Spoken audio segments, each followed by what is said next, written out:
TVC, a TV do Correio da Manhã.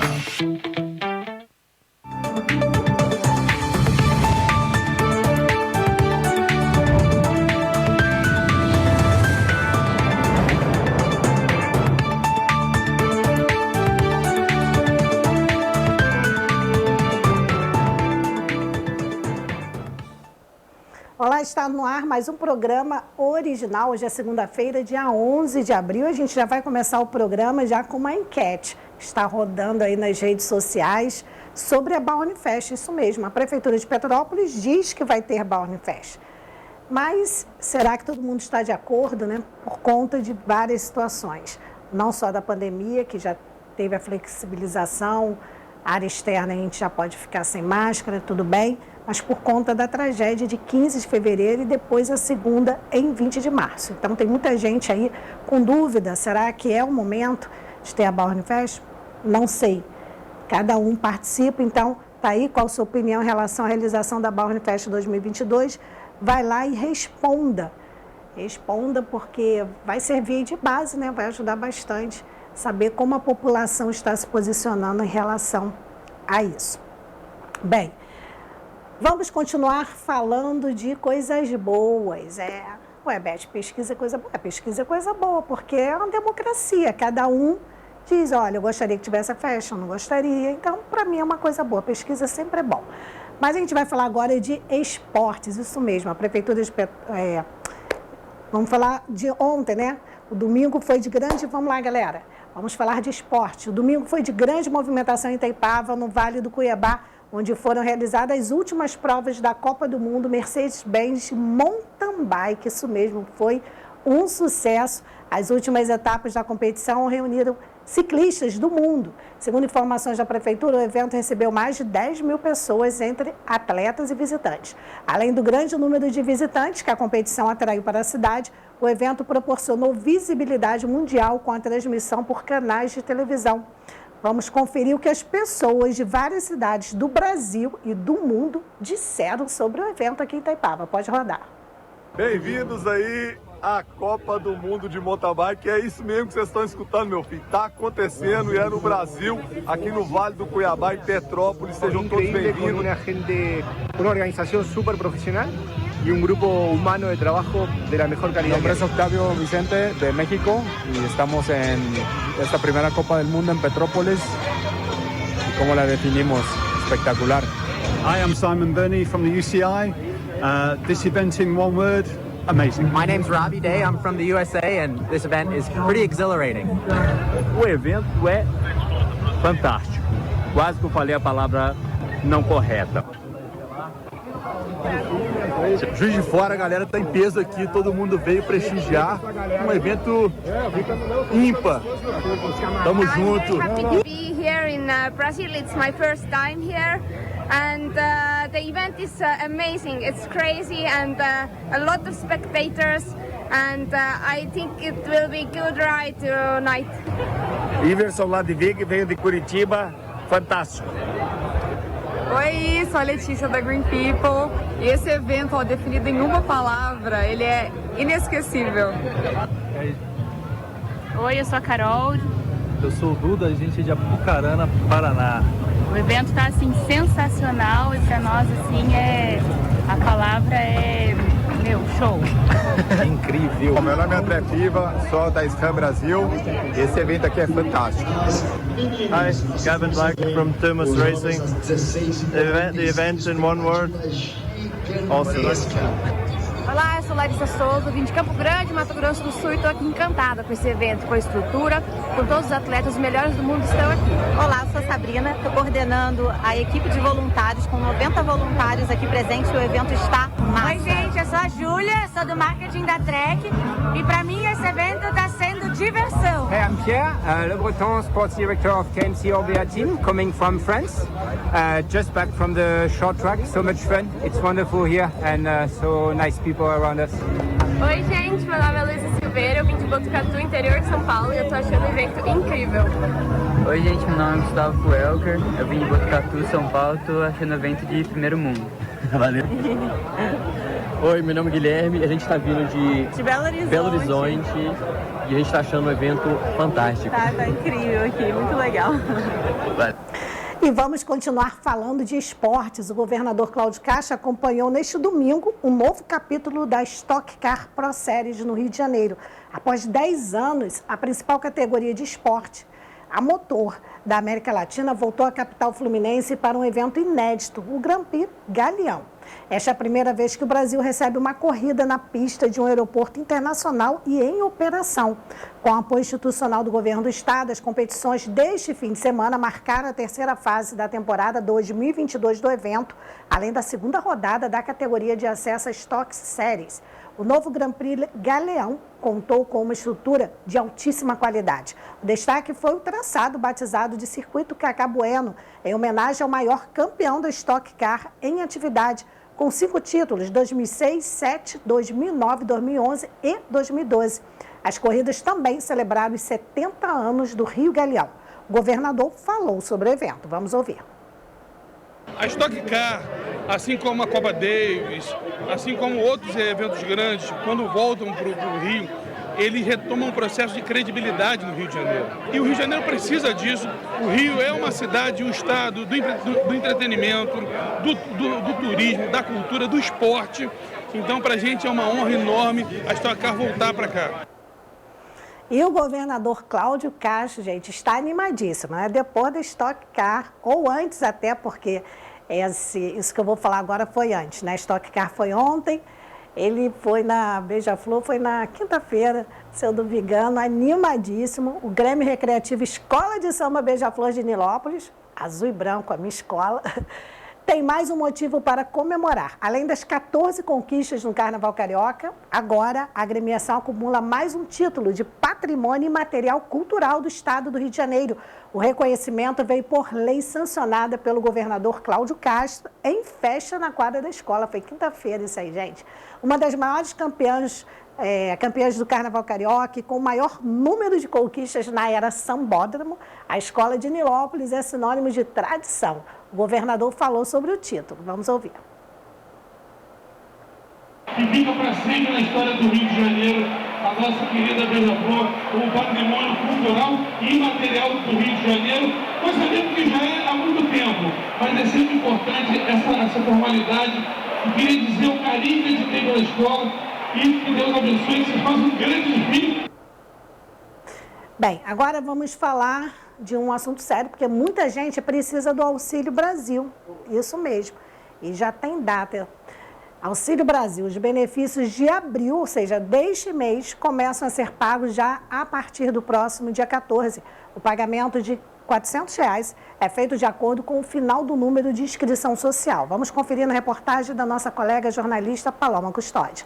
Os benefícios do Auxílio Brasil, referentes ao mês de abril, começam a ser pagos a partir da próxima quinta-feira, 14 de abril. O pagamento de R$ 400 é feito de acordo com o final do número de inscrição social. Ou seja, quem tem NIS final 1 recebe no dia 14 de abril. Quem tem NIS final 0 recebe no dia 29. O programa é voltado para pessoas em situação de vulnerabilidade socioeconômica com renda familiar mensal per capita de até R$ 105, consideradas de extrema pobreza. Também podem receber o benefício as famílias em situação de pobreza, com renda familiar mensal per capita entre R$ 105,01 e R$ 200, desde que tenham entre seus membros gestantes ou pessoas com menos de 21 anos. De acordo com o economista César Bergo, esse recurso é fundamental para as famílias de baixa renda e aumenta o consumo dessas famílias, o que auxilia na economia.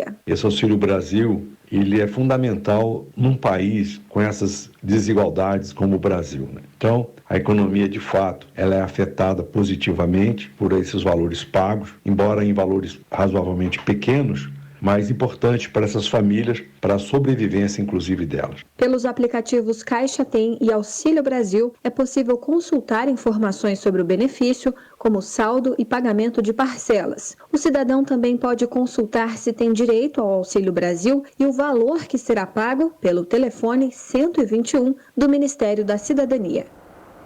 Bem, agora vamos falar de saúde. Por quê? Parkinson é uma doença que pode se tornar cada vez mais comum. E por que eu estou falando disso hoje? Porque 11 de abril foi escolhida como o Dia Mundial de Conscientização da Doença de Parkinson. Vamos conferir na reportagem de Angélica Córdova. 11 de abril é o Dia Mundial de Conscientização do Mal de Parkinson. No mundo, cerca de 9 milhões de pessoas sofrem com a doença. O mais comum é o aparecimento dos sintomas a partir dos 60 anos. Tremores, enrijecimento dos músculos, alteração no equilíbrio e coordenação motora são alguns dos indicativos da doença. A neurologista Roberta Saba, coordenadora do Departamento Científico de Transtornos do Movimento da Academia Brasileira de Neurologia, comenta que é uma patologia relacionada ao envelhecimento cerebral. Mas existem a conjunção de fatores genéticos e ambientais que podem fazer com que o indivíduo desenvolva ou não doença de Parkinson. Mas nós não temos uma causa definida para isso. Muitas vezes nós não temos como prever que um indivíduo vai desenvolver Parkinson e o outro não. Uma coisa que é extremamente importante é que o diagnóstico da doença de Parkinson, ele é eminentemente clínico, ou seja, ele depende do médico, geralmente especialista, para poder fazer esse diagnóstico. E como ele faz esse diagnóstico? Através da identificação de sintomas motores relacionados à doença de Parkinson. O Parkinson é uma doença neurológica degenerativa, ou seja, os sintomas vão piorando com o tempo. O diagnóstico correto e o tratamento precoce ajudam a dar mais qualidade de vida às pessoas que convivem com a doença. Daniele Lanzer foi uma das pessoas que teve grande dificuldade no diagnóstico. Começou a apresentar os sintomas de Parkinson muito nova, ainda aos 30 anos. Foram mais de 6 anos de exames e tratamentos equivocados até chegar ao diagnóstico de Parkinson. Quando chegou o diagnóstico, eu já estava tomada por sintomas, eu tinha muitas dificuldades, até pelo autocuidado, eu não conseguia lavar meu cabelo sozinha, não conseguia escovar o dente, me vestir também sozinha, precisava de ajuda, para cortar carne, assim, coisas básicas eu já não conseguia fazer, sabe?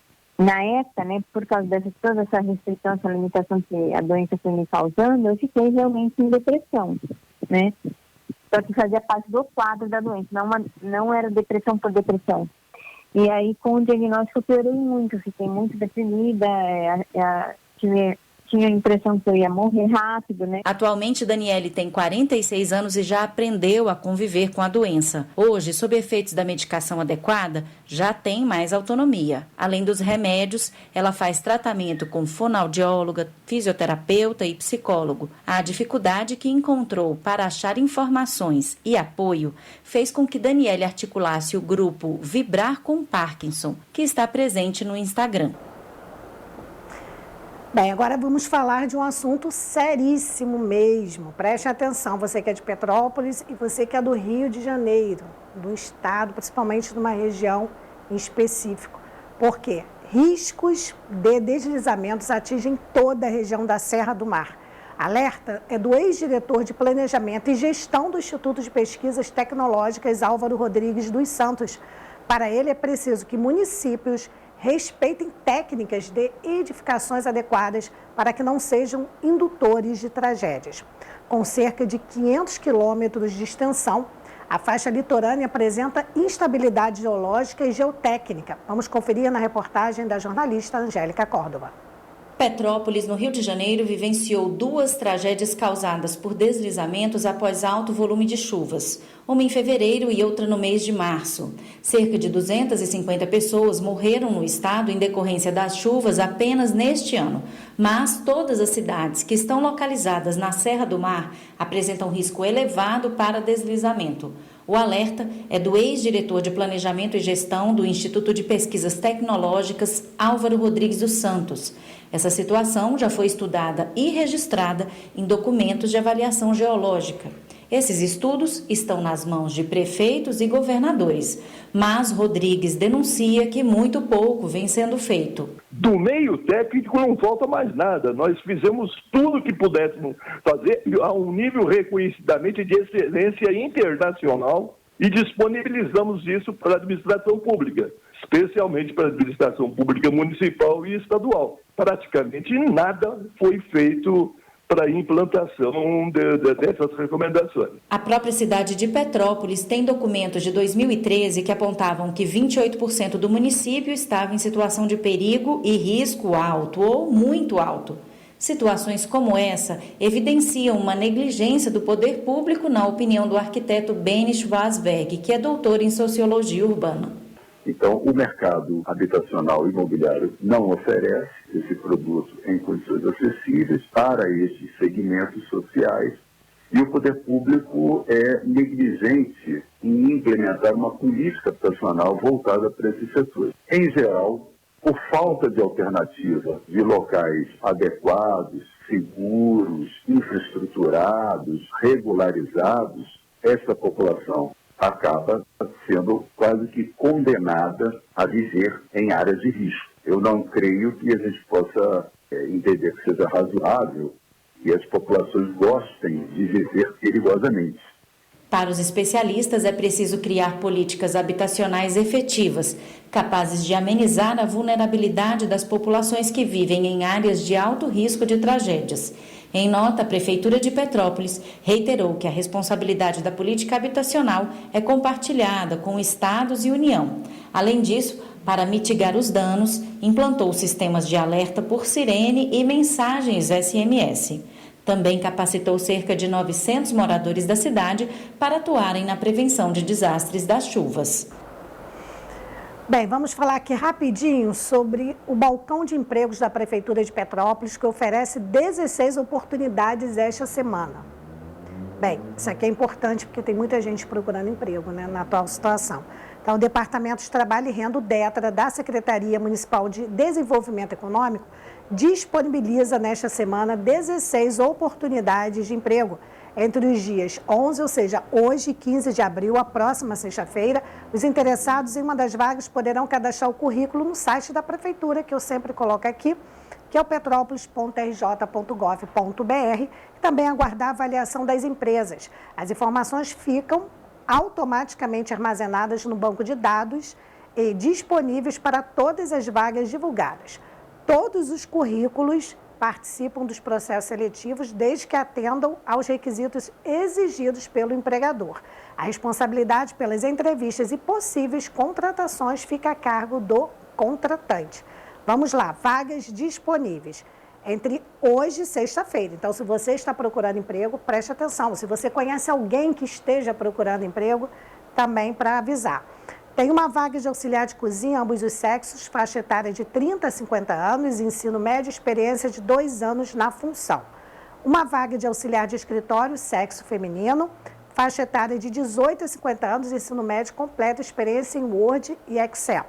Tem uma vaga também de auxiliar de escritório, sexo feminino, faixa etária de 45 a 60 anos, ensino médio completo, experiência de 1 ano na função.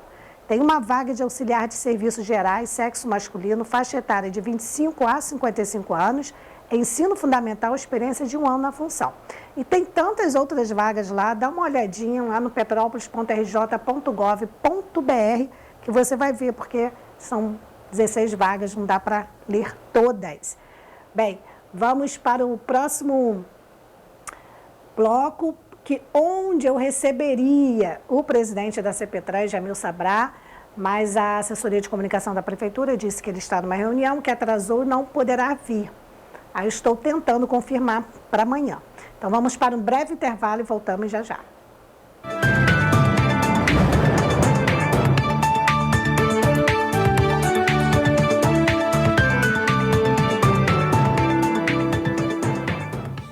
Começar o maior show de gostosura de ofertas. Páscoa Chocolate Bramil. Laranja pera ou banana d'água, quilo 2,99. Manga palmer ou abacate, quilo 2,99. Berinjela ou repolho, quilo 2,99. Bramil é chocolate. A feirinha de Itaipava abriu as portas e está esperando por você. Preparamos tudo para recebê-lo com toda a segurança que este momento exige. Tudo vai passar.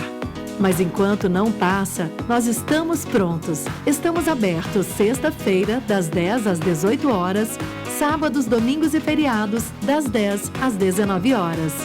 Venha, que a saudade é grande. Feirinha de Itaipava. Esperamos por você. A Assembleia de Deus, só o amor constrói. Pastor Cristóvão Nunes e a missionária Adriana convidam você para os cultos de louvor e adoração a Deus. Toda quarta-feira, das 7 às 9 da noite. Toda sexta-feira, consagração de 9 às 11 da manhã. Sábado, culto de louvor e adoração a Deus, das 7 às 9 horas da noite. Disse-lhe Jesus: eu sou o caminho, a verdade e a vida. Ninguém vai ao Pai senão por mim. João 14:6. Móveis Pedro II. Nossa loja tem os produtos de qualidade e bom gosto que você já conhece e uma equipe pronta e preparada para oferecer o melhor, com conforto, água fresquinha e um cafezinho quentinho. Móveis Pedro II você já conhece e confia. Venha e prepare sua casa para ficar mais bonita. Shopping Pedro II, no centro de Petrópolis.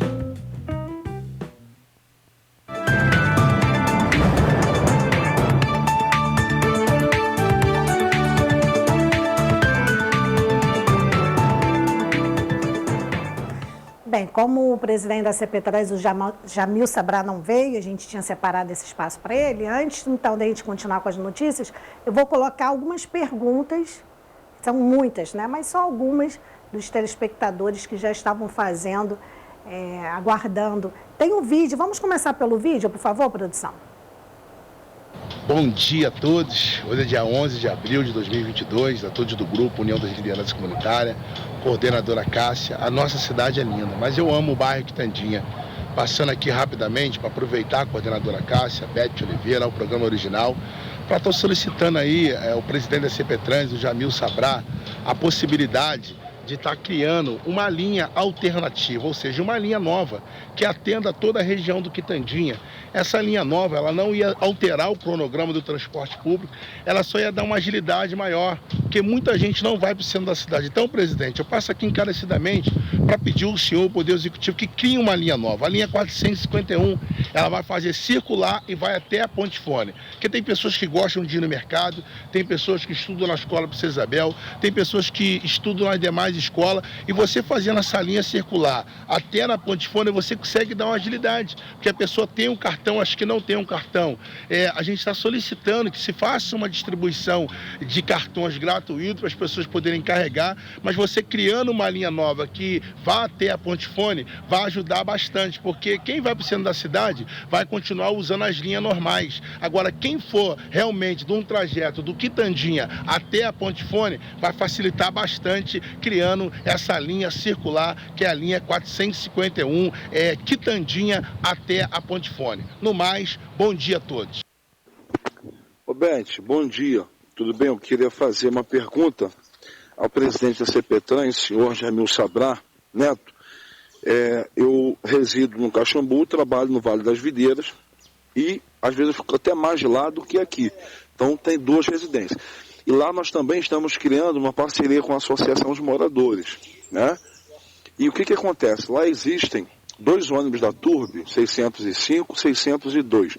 Ambos são aqueles ônibus executivo, com uma porta só, né? É um desconforto por completo.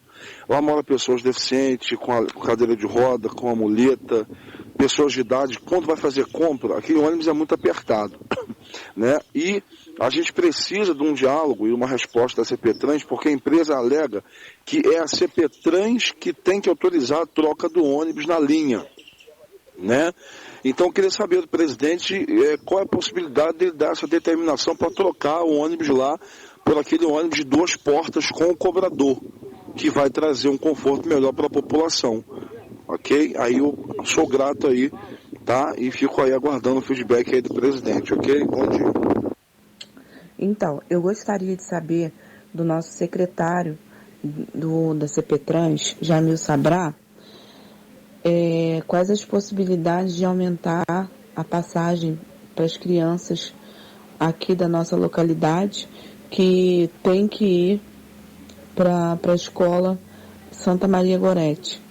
Porque a empresa Cidade Real tirou os ônibus deles, né, os ônibus que circulavam aqui, o 111, alegando que não tinha não tem condições de manter o ônibus.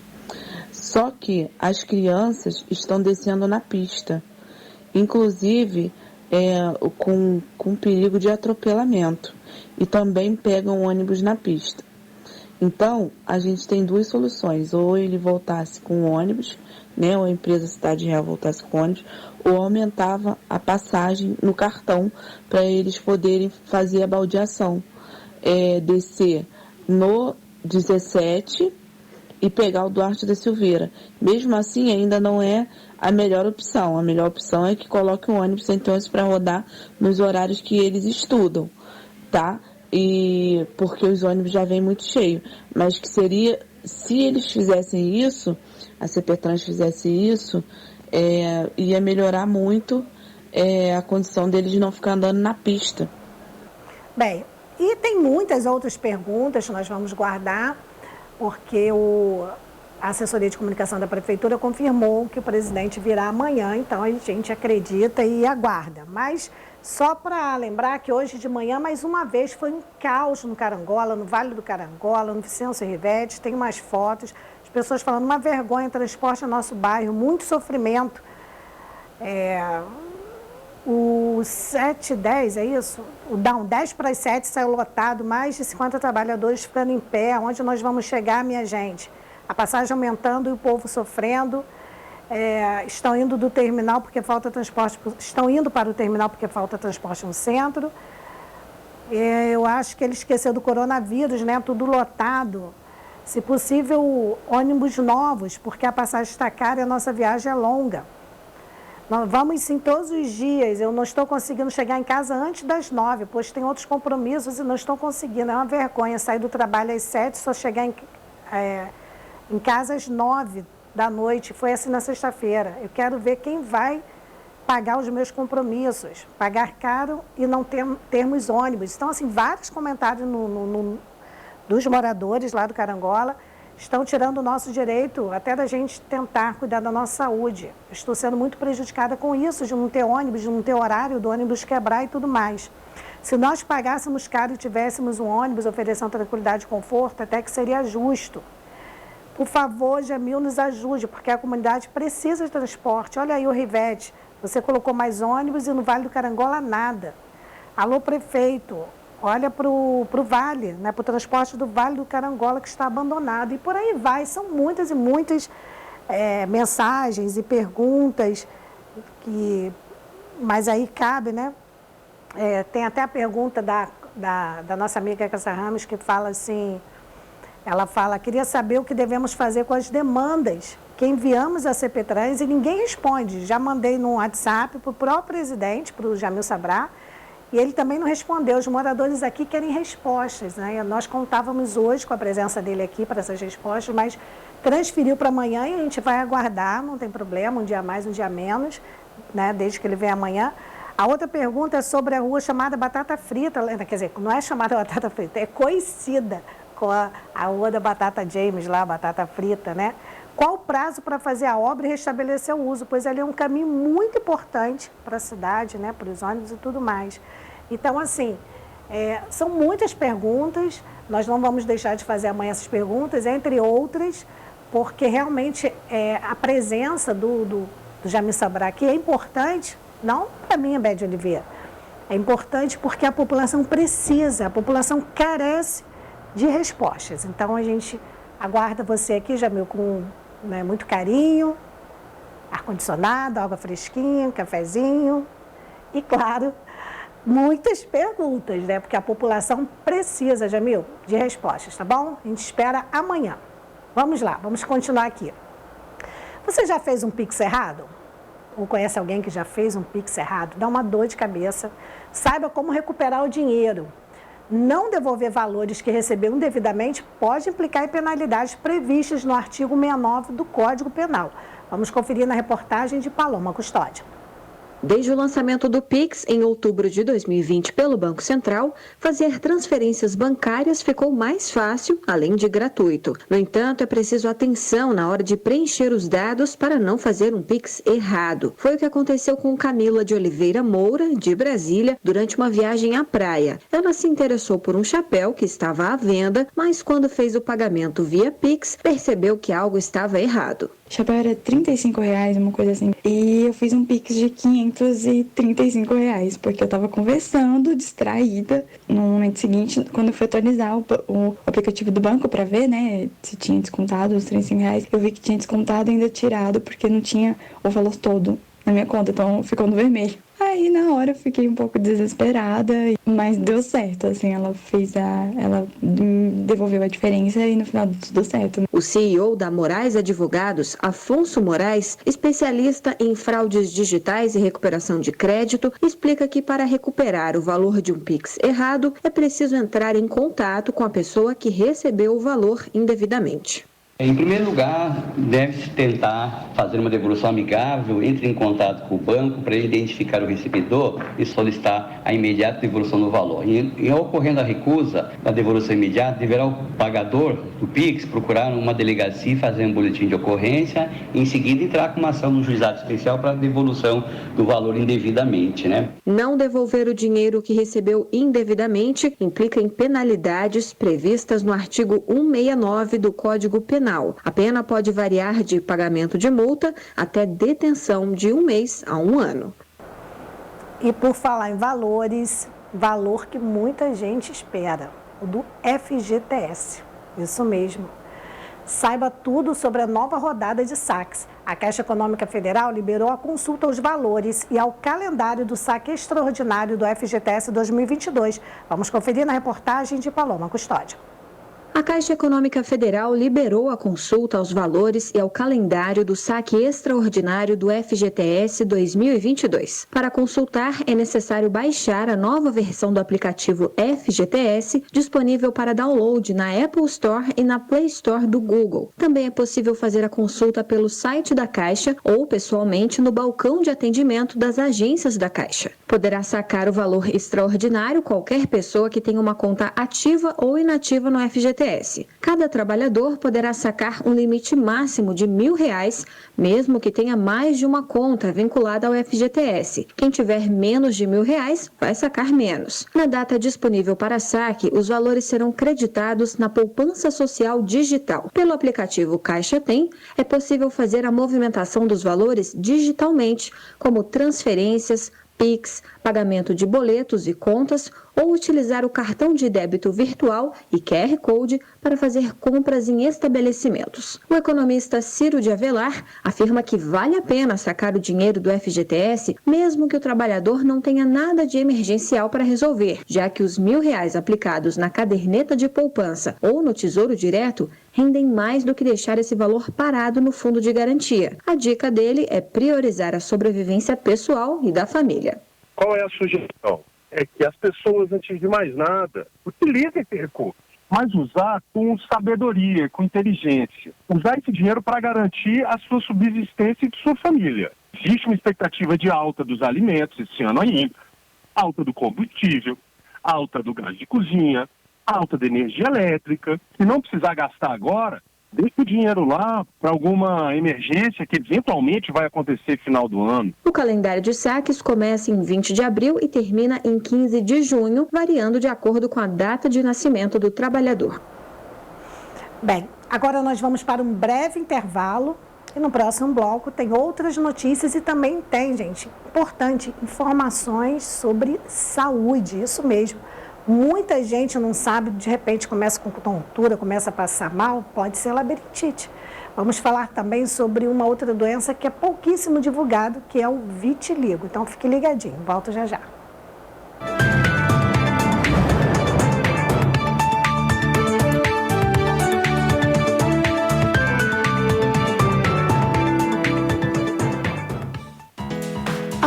Feirinha de Itaipava abriu as portas e está esperando por você. Preparamos tudo para recebê-lo com toda a segurança que este momento exige. Tudo vai passar.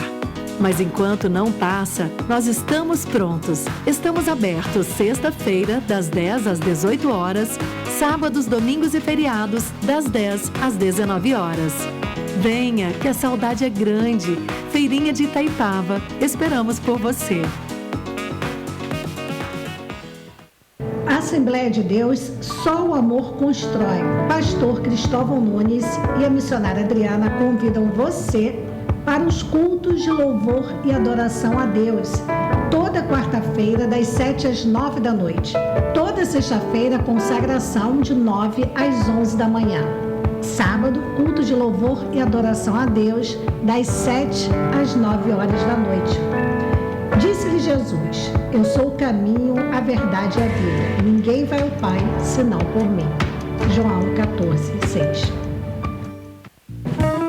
Móveis Pedro II. Nossa loja tem os produtos de qualidade e bom gosto que você já conhece e uma equipe pronta e preparada para oferecer o melhor, com conforto, água fresquinha e um cafezinho quentinho. Móveis Pedro II você já conhece e confia. Venha e prepare sua casa para ficar mais bonita. Shopping Pedro II, no centro de Petrópolis.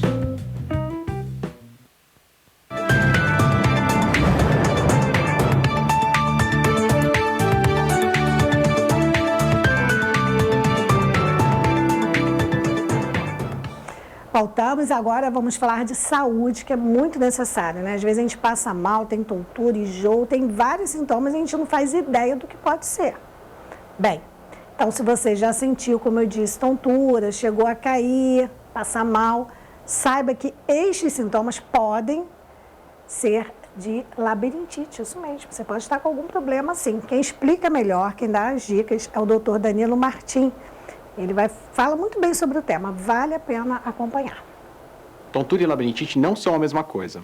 A minha intenção nesse vídeo é explicar a diferença de tontura e labirintite, e explicar quando você deve suspeitar de labirintite e orientar o que você deve prestar atenção nos casos de tontura que podem ajudar o seu médico a chegar no diagnóstico. Eu vou começar falando de tontura.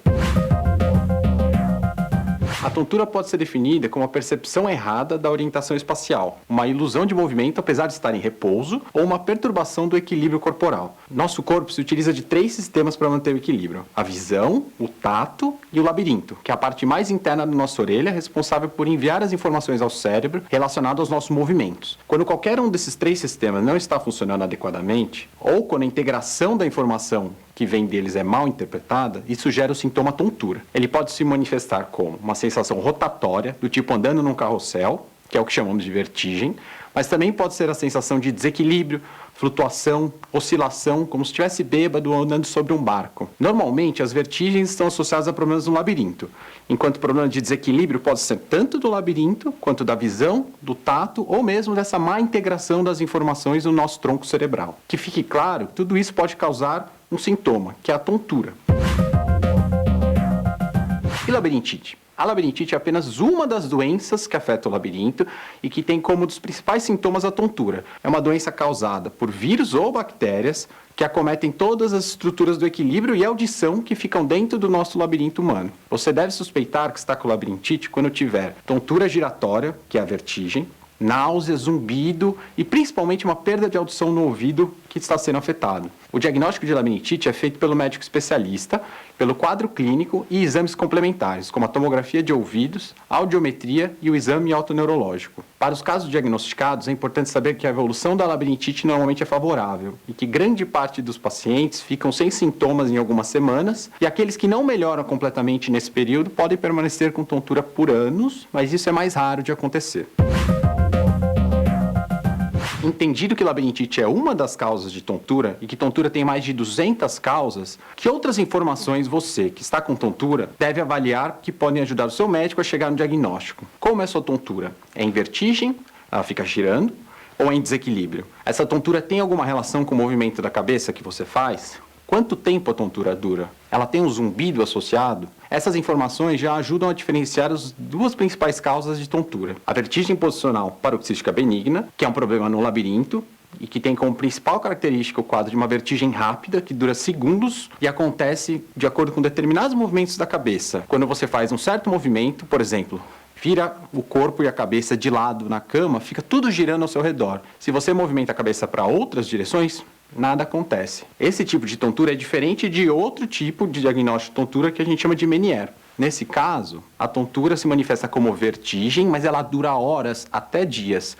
Normalmente ela vem com náuseas, com vômitos, com perda de audição e zumbido no lado afetado. Uma outra característica é que todos esses sintomas aparecem juntos, e eles podem se repetir em crises e eles não têm sintomas às vezes antes que avisam. Além disso, que outras informações você deve saber? Qual a sua idade? Quanto maior a idade, maior o risco de ter tontura. Não é à toa que 1 entre cada 3 idosos apresenta essa queixa. Você tem diabetes? Você tem alguma outra doença metabólica, como colesterol alto, problemas da tireoide? Isso também pode causar tontura. Você tem enxaqueca? As pessoas que têm enxaqueca têm 3 vezes mais chance de ter tontura ao longo da vida do que as pessoas que não têm enxaqueca. Como está seu estresse e sua ansiedade? Pessoas muito ansiosas ou com nível de estresse muito alto também têm mais risco de desenvolver tontura. Você deve ainda avaliar como está dormindo, as medicações que está usando e a associação da tontura com alguma outra doença pré-existente. Na presença desses sintomas, você deve procurar o médico quanto antes. Agora, se além de notar a tontura, você também perceber dores de cabeça intensas ou agudas, associadas ou não à febre, desequilíbrio muito intenso a ponto de não conseguir ficar de pé ou com náuseas e vômitos muito frequentes, alterações da visão, como visão turva ou alterações agudas da capacidade de enxergar, alterações de movimentação de alguma parte do corpo, da face ou de algum membro, ou formigamento e dormências não explicadas, desmaios, convulsões, voz embaralhada ou mudanças agudas de comportamento, você deve procurar o pronto-socorro. Esses sinais são sinais de gravidade que na medicina nós chamamos de sinais de alerta e que podem indicar doenças mais graves, incluindo problemas neurológicos. Espero que tenha ficado clara a importância desse assunto. A tontura, principalmente quando prolongada, pode ter um sério impacto na qualidade de vida da pessoa. Diminui a autoconfiança, causa um medo constante de cair ou não conseguir caminhar em ambientes com muitas pessoas, como shopping ou mercados, muitas vezes determinando uma restrição social. Por tudo isso, se você tiver tontura ou suspeita de labirintite, não deixe de procurar um médico. No caso, o mais indicado é um otorrinolaringologista, de preferência um especialista em tontura e outros tipos de problema no labirinto, que é o otoneurologista. Bem, vamos já continuar falando de saúde, mas antes eu quero ler uma nota aqui que eu achei bem relevante. Assim como nos Estados Unidos e na Europa, a sublinhagem BA.2 da variante Ômicron cresce no Brasil, infelizmente, né? Segundo o boletim da Rede Genômica Fiocruz, que monitora as linhagens do coronavírus em circulação no país, a sublinhagem foi responsável por 3,4% dos resultados positivos em análises dos genomas no mês de março. Em fevereiro, o índice era de 1,1%. A cepa original Ômicron é predominante e substituiu rapidamente a Delta por ser mais transmissível.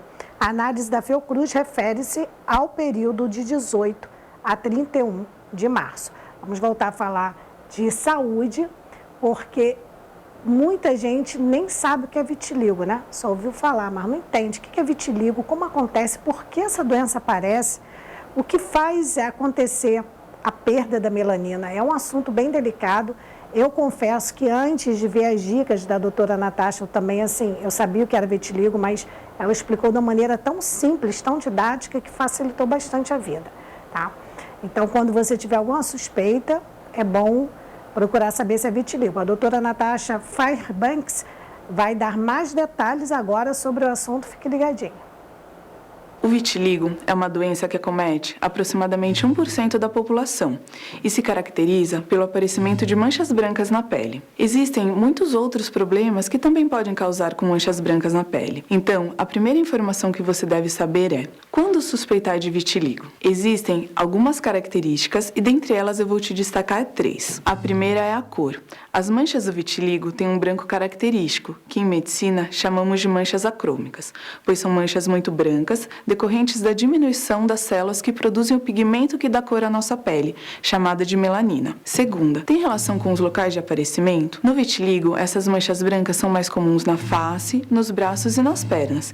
Em geral, ela inicia nas extremidades, como nas mãos e nos pés, ou na região das pálpebras ou ao redor da boca, mas podem surgir em qualquer área do corpo, inclusive áreas com pelo, como barba e cabelo. Uma outra informação importante com relação ao local das manchas é que elas podem aparecer em locais de trauma, como, por exemplo, depois de um arranhão na perna. E terceiro, não há outros sintomas associados, ou seja, essas manchas brancas em geral não coçam, não ardem e não descamam. Essas características que eu te falei ajudam a diferenciar o vitiligo de outras doenças que também apresentam manchas brancas, como, por exemplo, a pitiríase versicolor, conhecido popularmente como pano branco, que normalmente aparecem nas costas e tem uma leve descamação, ou da pitiríase alba, que é uma manifestação da dermatite atópica e em geral aparece no rosto e tem uma leve descamação.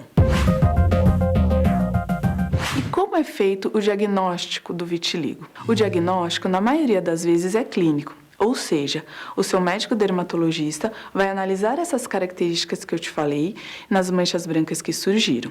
Em casos duvidosos, pode ser necessária uma biópsia da pele para complementar esse diagnóstico.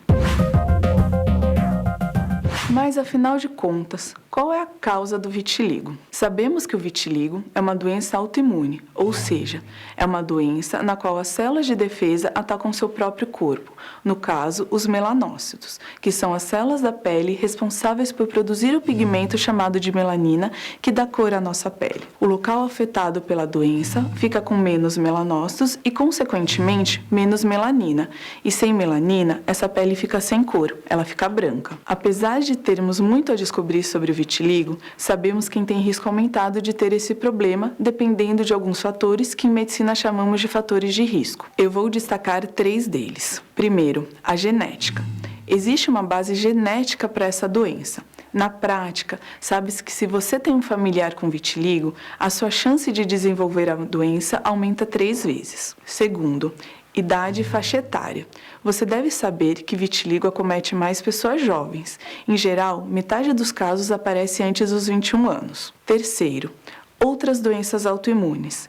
Existem casos de vitiligo ligados a outras doenças autoimunes, como doenças da tireoide e diabetes. Só para você ter uma ideia como isso é importante, 1 em cada 5 pacientes com vitiligo terá problema na tireoide em algum momento da vida. O diabetes já é menos comum, mas mesmo assim, aproximadamente 5% dos pacientes terão essa doença.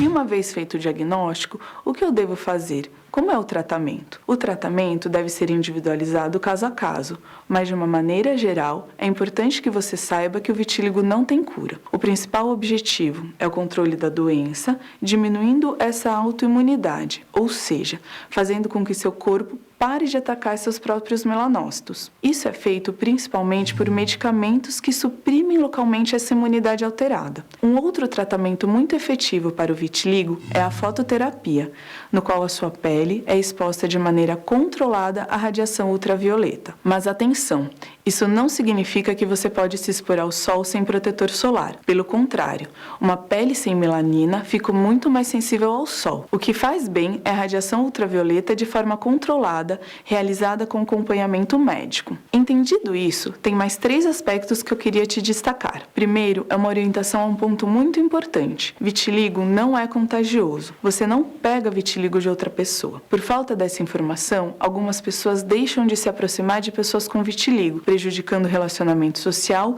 e aumentando o isolamento. O segundo também tem relação com isso. O vitiligo pode levar a uma baixa autoestima, dificuldade social e isolamento. É por isso que próximo de 30% das pessoas com vitiligo passam por períodos de ansiedade e de depressão. E terceiro, quanto antes for iniciado o tratamento, melhores são as taxas de sucesso, o que significa maior chance da sua pele voltar à coloração normal e, principalmente, maior chance de a doença poder se estabilizar. Então, se você notou manchas brancas na sua pele, repare nas características que eu te falei e procure um médico, no caso, um dermatologista. Em alguns casos, pelos problemas de depressão e ansiedade associados, o acompanhamento em conjunto com um psiquiatra ou com um psicólogo também pode ser benéfico. Aqui na 3, pessoal, vamos embora. Bem, tem uma outra pesquisa aqui que eu acho interessantíssimo sobre o Covid-19, que é um estudo realizado por pesquisadores, isso mesmo, pesquisadores de um hospital respeitadíssimo, que é o Albert Einstein, em São Paulo, e também da Universidade Federal de São Paulo, revelou Quais são os principais fatores que predispõem idosos à morte por Covid-19? São eles: níveis de vitamina D no sangue menores que 40 nanogramas mililitros. Isso mesmo, aquela siglazinha NG/ml, é isso. Anemia, proteína C reativa, marcador de inflamação maior que 80 nanogramas mililitros e comprometimento pulmonar maior que 50% na tomografia. A pesquisa contou com a participação de 201 pacientes e foi publicada na revista científica BMC Geriatrics, que deve ser geriátricos, isso aí, né? Está em inglês aqui o nome da revista. Bem, eu sempre trago pesquisas aqui porque eu acho relevante, né? São entidades, instituições, universidades conhecidas no mundo inteiro, institutos. Então, a gente tem que observar e tentar entender, né? Porque os cientistas, afinal, eles estudam para isso e a gente tem que valorizar e procurar entender como funciona, né? Porque os idosos, eles morrem mais de Covid-19, então, aos poucos, eles vão descobrindo. E uma das descobertas, justamente, foi essa, né? Desses níveis de vitamina D, da questão pulmonar. Então, é bem relevante. Bem, no próximo bloco temos outras notícias. Vou para um breve intervalo e volto já já.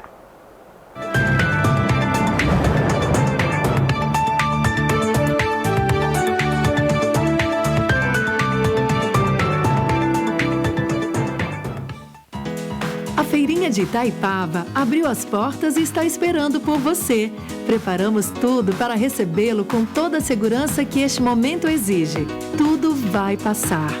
Mas enquanto não passa, nós estamos prontos. Estamos abertos sexta-feira, das 10 às 18 horas, sábados, domingos e feriados, das 10 às 19 horas. Venha, que a saudade é grande. Feirinha de Itaipava, esperamos por você. Assembleia de Deus, só o amor constrói. Pastor Cristóvão Nunes e a missionária Adriana convidam você para os cultos de louvor e adoração a Deus. Toda quarta-feira, das 7 às 9 da noite. Toda sexta-feira, consagração de 9 às 11 da manhã. Sábado, culto de louvor e adoração a Deus, das 7 às 9 horas da noite. Disse-lhe Jesus: eu sou o caminho, a verdade e a vida. Ninguém vai ao Pai, senão por mim. João 14:6. Móveis Pedro II. Nossa loja tem os produtos de qualidade e bom gosto que você já conhece e uma equipe pronta e preparada para oferecer o melhor, com conforto, água fresquinha e um cafezinho quentinho. Móveis Pedro II você já conhece e confia. Venha e prepare sua casa para ficar mais bonita. Shopping Pedro II, no centro de Petrópolis.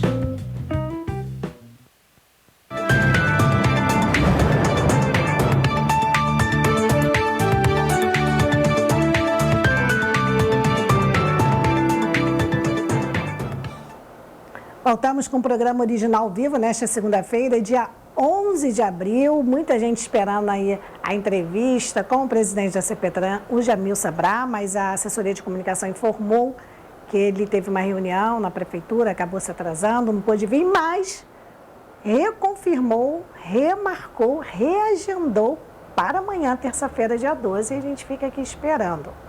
Bem, enquanto isso, vamos para Três Rios, isso mesmo, a Universidade do Estado do Rio de Janeiro, a UERJ, em parceria firmada com a Secretaria Estadual de Cultura e Economia Criativa do Estado do Rio de Janeiro e com apoio da Secretaria Municipal de Cultura e Turismo de Três Rios, lançou o Programa de Fortalecimento do Artesanato Fluminense. Isso mesmo. Seguindo os princípios da economia criativa, o programa visa fomentar o artesanato fluminense a partir de pontos estruturantes, tais como a capacitação dos artesãos e a estruturação e produção de feiras de artesanato. As feiras serão realizadas nas 46 cidades impactadas pelo projeto. Este formulário inclui mapear o artesão fluminense no que se refere ao seu município de atuação e seu fazer artístico a partir de suas expressões culturais de valor material e com forte carga imaterial, que estão inseridos entre a tradição e a contemporaneidade de seus territórios de atividade. este sujeito possuidor do conhecimento de um ofício técnica manual e com capacidade. Parabéns aí, o cadastro aberto para quem quiser participar, né? Além de Três Rios, são 46 cidades aí. Bem, e ainda falando de Três Rios, seguindo o cronograma de oferecer lazer e espaço ao ar livre para que as crianças possam brincar, a Secretaria de Meio Ambiente revitalizou o Parque da Praça São Sebastião. As crianças gostaram, hein? Todos os brinquedos foram separados e coloridos. O tobogã foi substituído por um novo piso e foi todo pintado, assim como as grades e os bancos. Esse trabalho foi mais uma ação conjunta aí das Secretarias de Meio Ambiente, Educação, Obras e Transportes. O Tiago Vilaverde, que é secretário de Meio Ambiente lá de Três Rios, disse o seguinte, abre aspas, estamos seguindo a determinação do prefeito Joá de fazer as intervenções onde for necessário e assim estamos finalizando todas as demandas. Então, parabéns aí para a Secretaria de Meio Ambiente de Três Rios, porque praça, gente, é muito importante, né? Petrópolis, por exemplo, nós temos muitas praças e nós temos... ao mesmo tempo, poucas praças. Como assim, muitas e poucas? Tem alguns bairros que têm várias praças e outros que não tem nenhuma. E a gente sabe que praça é muito importante, principalmente dentro da comunidade. Você que mora aí na comunidade, fala aí da sua comunidade. Às vezes a criança não tem nada. Tem bairro, a gente sabe que, graças a Deus, como o Jesus falou aqui, lá no Vale, eles têm quadras, têm espaço, né? Um bairro que... tem esses espaços, mas tem outros bairros que eu recebo aqui, via WhatsApp, dos líderes comunitários, falando, poxa, não tem uma praça, não tem um espaço para as crianças brincarem, não tem uma quadra. Então, é muito importante, a gente pode achar que praça é só um espaço que está ali jogado à toa, não. É onde as crianças podem brincar, onde os adultos à noite, depois de um dia de trabalho, podem se reunir, podem confraternizar. Gente, a identidade de um bairro, sabia? Praça é muito importante. Então, quando a gente fala assim, parabéns ao secretário de Meio Ambiente, porque fez praça? Claro, praça é tudo de bom. Qual é a criança que mora no bairro, gente? Eu cresci brincando em praças, porque as pessoas que não têm condição de ir a shopping, de viajar, de fazer sei lá o quê, o que nos resta? Praça. Eu era a ratinha de praça. Às vezes... apanhava, minha mãe falava meia hora, eu ficava na praça 2, 3 horas brincando, né? Chegava em casa, apanhava, mas é isso. Praça é muito bom, então a gente pede a atenção de todas as autoridades, né? Cada município é de um jeito. Tem município que a praça está a cargo, sei lá, da Secretaria de Obras, outro da Secretaria de Ação Social, outro está no Meio Ambiente, outro... eu não sei, cada município coloca as praças sobre a responsabilidade de alguma pasta, não importa. Independente disso, né? Nós estamos falando para 6 municípios. E eu reservei esse espaço para chamar a atenção, porque praça faz parte da história de um povo, sim, principalmente das comunidades menos privilegiadas. Então, eu dou muito valor à praça, principalmente quando tem brinquedo, porque nem todo mundo pode ir a um parque de diversão, nem todo mundo pode ir na capital num grande parque.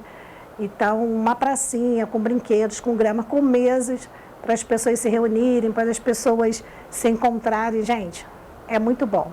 E eu tenho certeza que muitas pessoas que estão assistindo, todo mundo tem uma história, porque não dá tempo, o programa está acabando, mas todo mundo tem uma história com praça. Então, mesmo que não der tempo, se você estiver assistindo a reprise às 7 da noite, ou se você estiver assistindo nas redes sociais e quiser participar, deixa a sua história assim, eu gostava de praça por isso.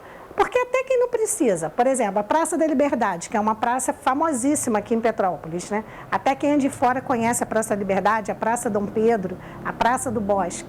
Quem não gosta? Até quem pode passear, quem pode viajar, gosta de uma praça. Quem nunca, me diga, levou seu filho na praça para andar de skate, para andar de patins, de bicicleta, ou só mesmo para pegar um solzinho? E as pessoas idosas que sentam ali na Praça Dom Pedro, qualquer outra praça, para pegar sol, pegar um pouco de vitamina D. Então, todo mundo tem uma história linda com praça. Duvido que você não tenha uma história bonita com praça. Eu acho que praça dificilmente tem história triste, a não ser aquelas fatalidades, né? Então, eu convido a você a participar. Beth, a minha história com praça é a seguinte, aí conta lá a sua história Eu vou gostar muito de ler aqui. Você pode deixar aí no Facebook, no Instagram, por onde você estiver assistindo. E o pessoal dos grupos onde eu estou, deixa a sua participação lá. A minha história com praça é essa. E nós vamos falar aqui, porque as autoridades têm que entender que praça não é só um espaço que fica ali à toa, não. Praça é vida, história, é lazer, é diversão e é saúde. Né? Lembra a história do solzinho da vitamina D. Então, gente, muito obrigada pela audiência, pelo carinho. Eu volto amanhã, se Deus quiser, e Ele há de querer. Até lá.